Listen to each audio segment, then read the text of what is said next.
Well, I've got to do a quick tune-up on the 400. The valves are wisping a little bit. They maybe have adjustment. Got the valve cover off. What I've got to do is I've got to turn it so the mark lines up first. Timing mark.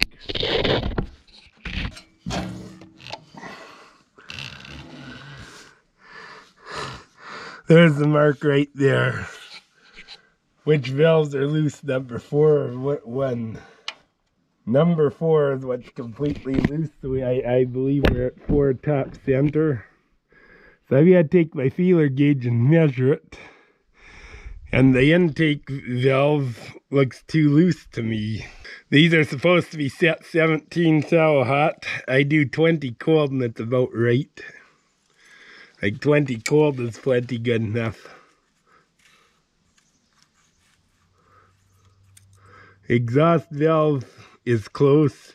Intake is completely loose. So I've got to tighten up the intake and maybe the exhaust a tiny bit. Need a 9/16 wrench and I back the nut off a bit, which is really tight.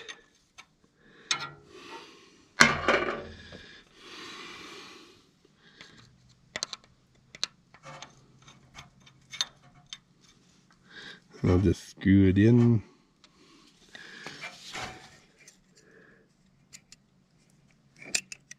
Yeah, it's fitting snug but not too bad, so I'll tighten this up this. Hold this still with the screwdriver and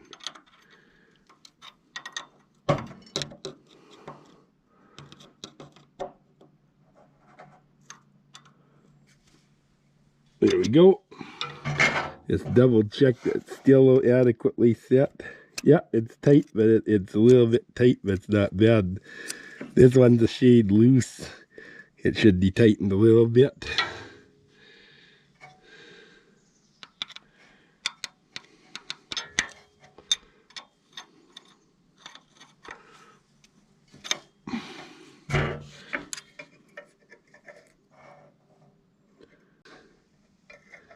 There we go.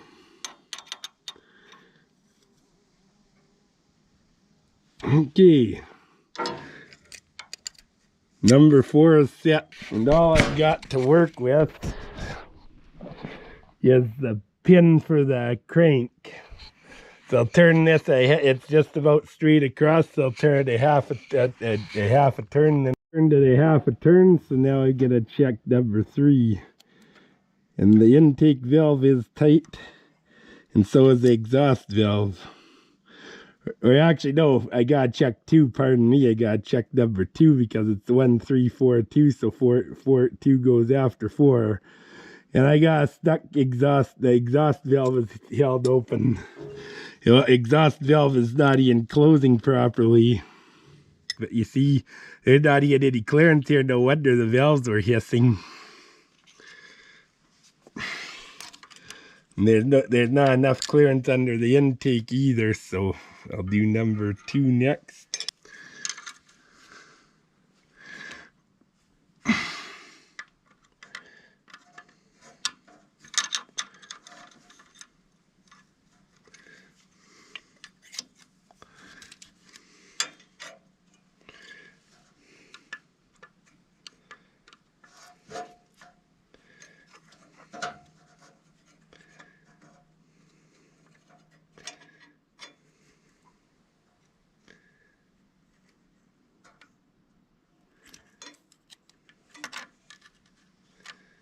Yep, there's number 2.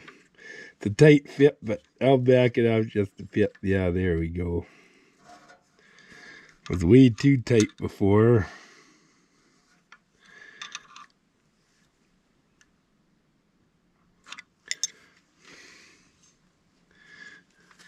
Yeah, there we go. We got some clearance there. Now this is the intake on this one.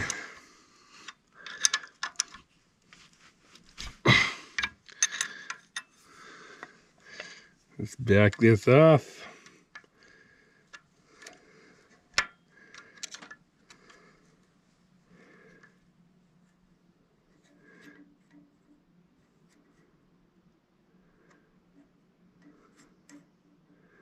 Yep, this one, it's a little tight, but I think it's good enough.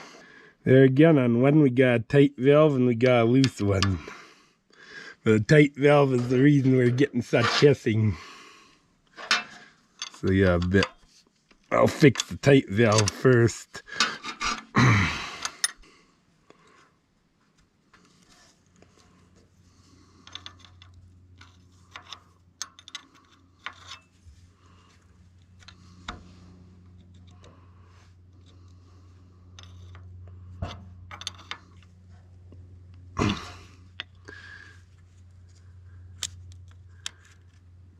Yeah, it fits tight, but it's not over the top, so this one's good. This one's too loose, so I'll have to tighten it.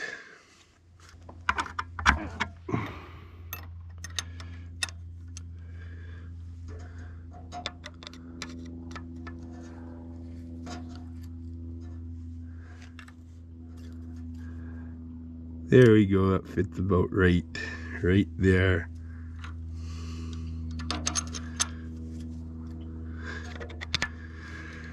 There we go.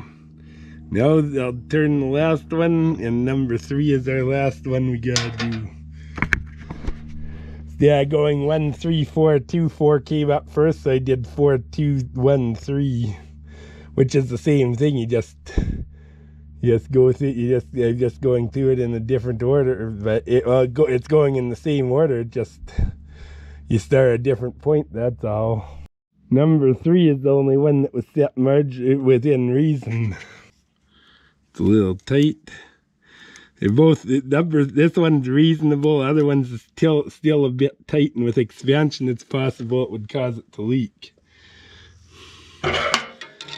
So give her some extra clearance.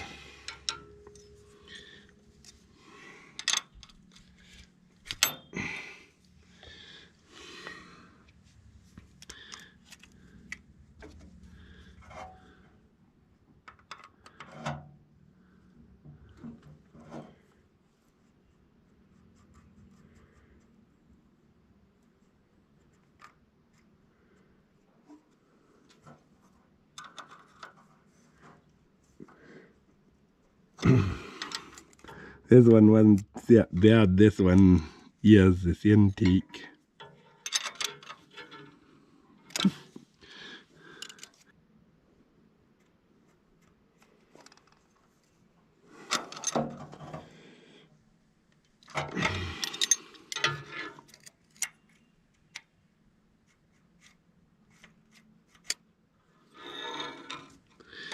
There we go. The valves are all adjusted properly.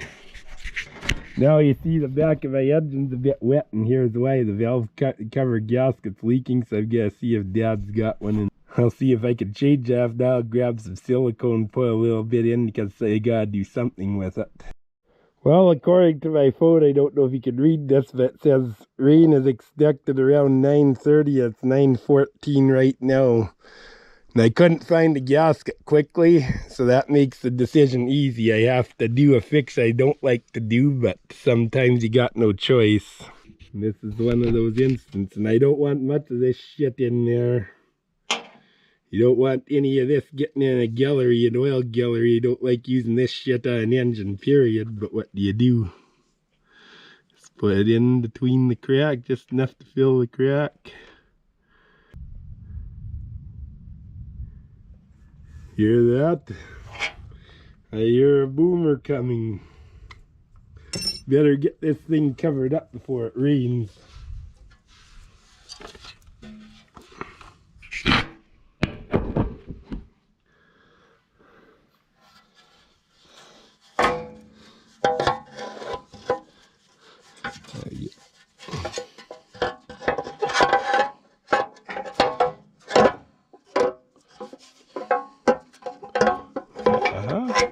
There we go. Got all the valves set. I'm going to turn the gas on, and I'll see if this thing runs a little better. It might.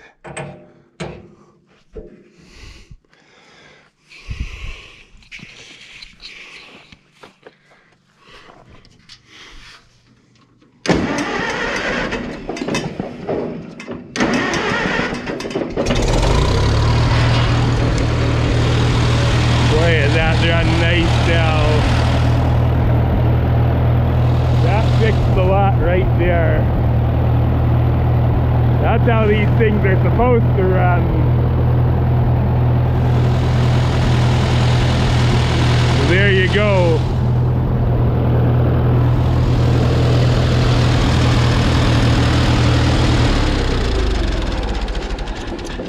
No wisping anymore. I think the distributor is still advanced too much, but should retire it just a tiny bit more, and then I think it'll be real good.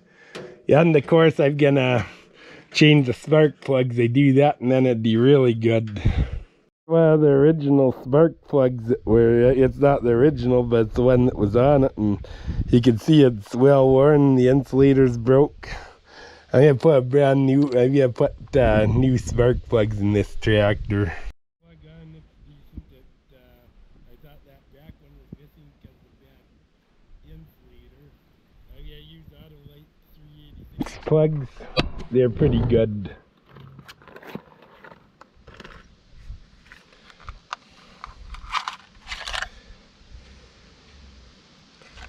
Just check the gap on it. The gap on these should be 25 thou, I believe. Yeah, it fit. It's just right. Just a nice fit. These are pre-gap. The Autolite does a good job of getting the gap right to start with, but you do have to check them. All four of the spark plugs are brand new, and they tightened up the brace, so we're good to go that way. Well, God bless you all. Catch you in the next video. Please like and subscribe.